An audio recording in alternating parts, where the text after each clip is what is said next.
नमस्कार दोस्तों, कैसे हैं आप लोग। आज 10 घंटे की कड़ी पूछताछ के बाद से आम आदमी पार्टी के सांसद संजय सिंह को ईडी यानी इन्फोर्समेंट डायरेक्टर ने आखिरकार गिरफ्तार कर लिया।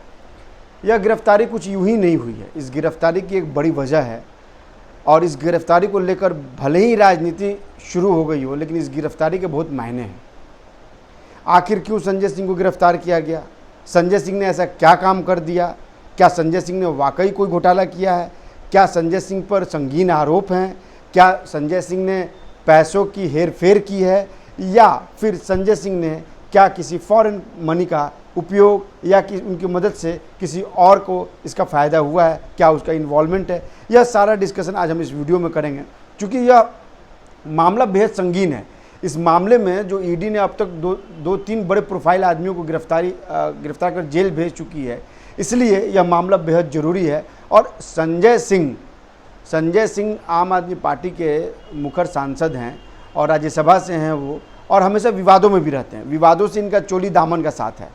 तो आज इसी पे डिटेल करेंगे कि आखिर इनकी गिरफ्तारी क्यों हुई, वजह क्या है, क्या यह राजनीति से प्रेरित गिरफ्तारी है, क्या जो आम आदमी पार्टी के नेता जो लगातार यह बयान दे रहे हैं कि यह गिरफ्तारी जो है वो 2024 के चुनाव को देखते हुए की गई है, इसमें कितनी सच्चाई है, इसकी भी पड़ताल हम करेंगे। क्योंकि यह जानना बहुत ज़रूरी है कि आखिर जो इसके लिए नैरेटिव सेट किया जा रहा है, जो नैरेटिव बताया जा रहा है, वो कितना सत्य है।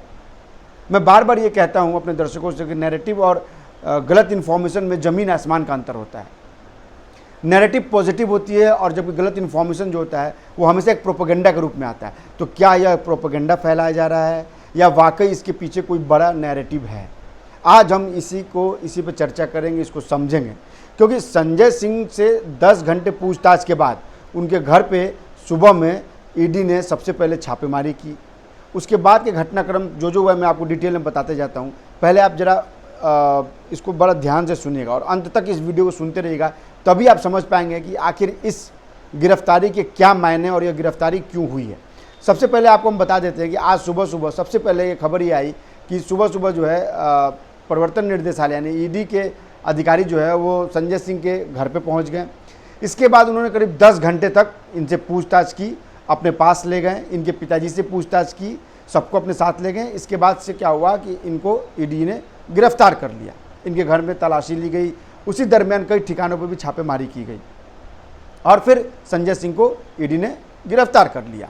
ये बात तो बहुत सिंपल समझ में आ रही है और ये खबर शुरू से। लेकिन अब जरा इसका टाइमलाइन हम लोग देखते हैं। दरअसल क्या है कि 24 मई को इसी मामले में संजय सिंह के करीबियों पर ईडी ने छापा मारा था, जिनमें अजीत तिवारी और सर्वेश मिश्रा थे। उनके घर छापेमारी की गई। इसके बाद से संजय सिंह बहुत मुखर होकर बोलने लगे कि भाई सर्वेश मिश्रा के पिता को कैंसर है, लिहाजा यह उनको तनाव देने का बात है और उनसे परेशानी की बात है और इससे कुछ मिला नहीं है प्रवर्तन निर्देशालय यानी ईडी को। अब इसके बाद से क्या हुआ, लगातार छापेमारी की गई। इसका संजय सिंह ने पहले कहा कि भाई ईडी में चार्जशीट में उनका नाम जो है वो गलती से उनका नाम आ गया है, जबकि ईडी ने साफ साफ कहा कि आप संजय सिंह का नाम 4 जगह है, 3 जगह नाम सही था, 1 जगह उनके स्पेलिंग मिस्टेक थी। और साथ ही ईडी ने यह हिदायत भी दी थी संजय सिंह को कि आप इसको लेकर बयान नहीं देंगे क्योंकि मामला अभी कोर्ट में है। लेकिन संजय सिंह लगातार ईडी पे सवाल खड़े कर रहे थे। लगातार संजय सिंह ये कह रहे थे कि नहीं वो जो है वो पाक साफ हैं। और जाहिर सी बात है अगर 10 घंटे की पूछताछ हुई है और अगर ईडी गई है, इसका मतलब कि उसके पास कोई ठोस सबूत थे, तभी उसके आधार पर उसने छापेमारी की है। अब जरा आते हैं कि इनके ऊपर आरोप क्या है। अच्छा, आरोप जानने से पहले जान लें कि इसके बाद बयानबाजी क्या हुई। दरअसल दिल्ली के मुख्यमंत्री ने अभी थोड़ी देर पहले संजय घर पर जाकर उनके परिवार से मुलाकात की है। उसके पहले उन्होंने बयान यह दिया कि यह राजनीति से प्रेरित गिरफ्तारी है। सरकार जो है, केंद्र सरकार जो है, बीजेपी खासकर घबरा गई है, लिहाजा वो लगातार और भी गिरफ्तारी करेगी। और उन्होंने कहा कि क्रांतिकारियों को, सबसे बड़ी बात, उन्होंने अपने घोटालेबाजों को यह कहा कि क्रांतिकारियों को जो है वो गिरफ्तार किया जा रहा है और भी क्रांतिकारी गिरफ्तार होंगे। सवाल इसका नहीं है, जब तक आप पे आरोप साबित नहीं हो, ठीक है, आप आरोप ही नहीं कर सकते। लेकिन सवाल यह है कि अगर कोई इतनी बड़ी एजेंसी अगर किसी को गिरफ्तार करती है तो इसका मतलब उस पर कहीं ना कहीं आरोप है और उस आरोपित व्यक्ति को आप क्रांतिकारी कह रहे हैं आज के ज़माने में, जबकि न्याय सब जगह सबके लिए है, न्याय व्यवस्था खुली है, लोकतंत्र है। तो ये ज़रा सोचने वाली बात होती है कि आपका राजनीतिक एजेंडा क्या है और आपका वो क्या है। हालांकि आपको बता दिया जाए कि ईडी ने जो सेकंड चार्जशीट जमा किया उसमें राघव चड्ढा का भी नाम है। हालांकि उनके ऊपर भी आरोप कोई तय नहीं हुआ है, लेकिन चार्जशीट में उनका भी नाम है। इसके बाद से लगातार आम आदमी पार्टी का बयान आने लगा, बीजेपी ने विरोध करना शुरू किया आम आदमी पार्टी के दफ्तर पर, कहा कि दिल्ली के मुख्यमंत्री को इस्तीफा देना चाहिए, तुरंत इस्तीफा देना चाहिए। अब जरा सिलसिलेवार ढंग से समझते हैं कि ये मामला क्या है और केस क्या है, क्या आरोप है। चूंकि अब तक तो आपने सिर्फ इनकी गिरफ्तारी के बारे में सुना होगा, लेकिन मैं आपको डिटेलिंग बताता हूँ क्या क्या है। दरअसल 24 मई की घटना आपको बता दी मैंने। इसके बाद क्या हुआ, इसके बाद इनके ऊपर आरोप क्या है ये जरा जानना जरूरी है। 82 लाख यानी 82 लाख रुपये का चंदा लेने का इसमें जिक्र है ईडी के चार्जशीट में। दिल्ली के डिप्टी सीएम सिसोदिया के 22 मार्च 2001 को नई शराब नीति का ऐलान किया और इन पे आरोप है संजय सिंह पे कि इन्होंने 82 लाख रुपए चंदा जो वो गैर कानूनी तरीके से चंदा लिया है, जिसका रास्ता चंदा लेने का साफ साफ और वो डिक्लेयर भी नहीं है, ऐसा ईडी का आरोप है। अब लेकिन जरा मामला जरा डिटेल में समझिए क्या है कि दिल्ली के डिप्टी सीएम सिसोदिया ने 22 मार्च 2021 को, ध्यान दीजिएगा 22 मार्च 2021 को, जिस समय देश कोरोना के दंश को झेल रहा था, कोरोना की दूसरी लहर चल रही थी, उसके बाद तुरंत तीसरी लहर आई थी, नई शराब नीति का ऐलान किया और ये कहा कि इस नीति से शराब की दुकानें निजी हाथों में चली जाएगी। सिसोदिया ने तर्क दिया कि इससे दो बड़े फायदे होंगे, माफिया राज खत्म हो जाएगा और दूसरा सरकारी खजाना बढ़ेगा। 17 नवंबर 2021, ध्यान रखिएगा 17 नवंबर 2021 को कोरोना की तीसरी लहर थी और उसमें इस नीति को लागू कर दिया गया।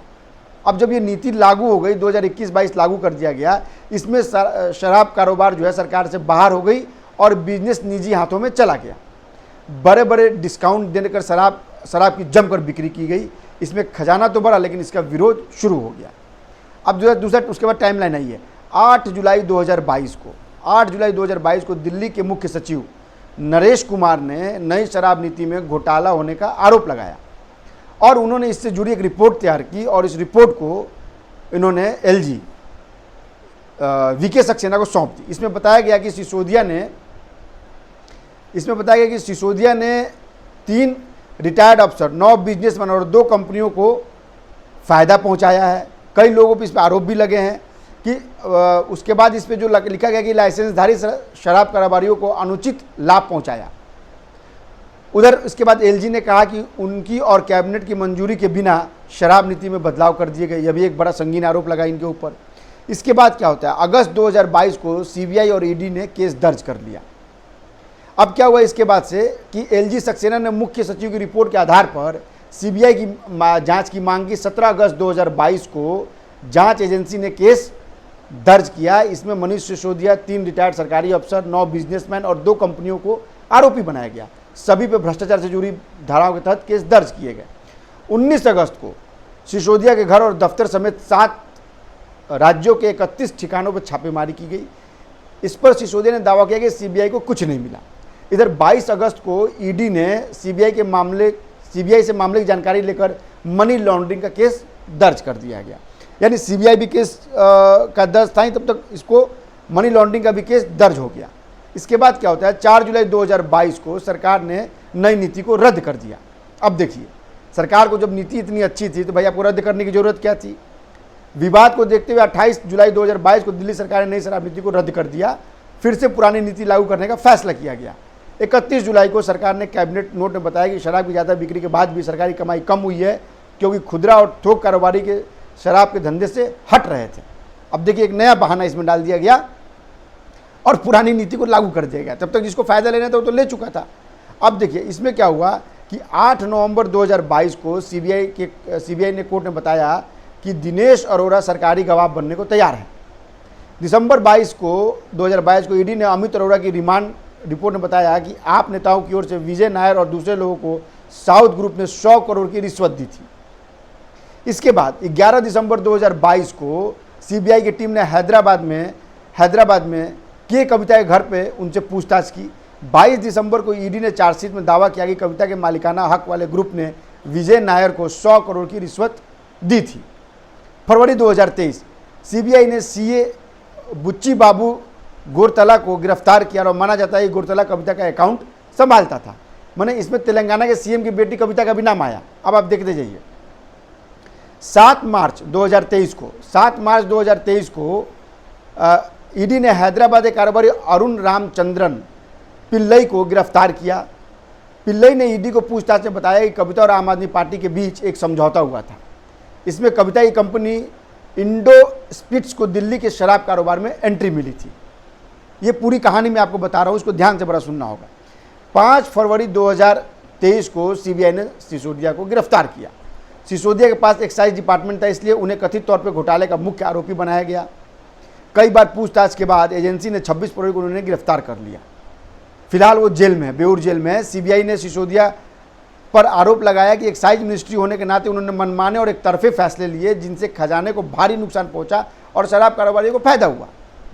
अब जो ये दावा मनोज सिसोदिया ने किया था कि सरकारी खजाने को फायदा होगा और कारोबारी जो है वो निजी हाथों में चला जाएगा, तो उसका उलट हो गया इसमें। तो इनकी नीति अगर इतनी स्पष्ट होती तो क्यों सरकार के खजाने को घाटा होता? ये बड़ा सवाल है जो सारे लोग जानना चाहते हैं।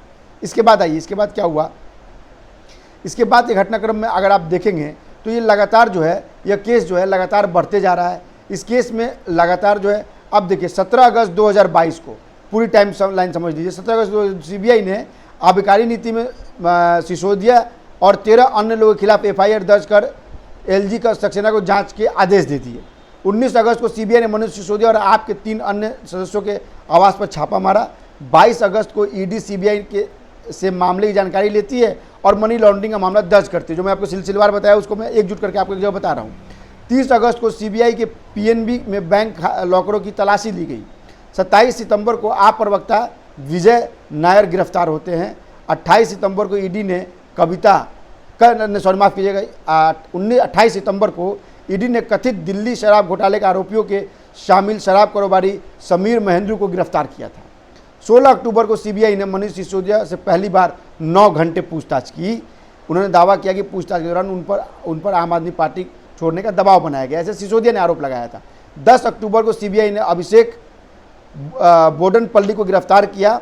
वह दक्षिण भारत के शराब कारोबारियों की पैरवी कर रहा था। इसके बाद 25 नवंबर को सीबीआई में 7 लोगों के खिलाफ चार्जशीट पेश की। इसमें सिसोदिया का नाम शामिल नहीं था।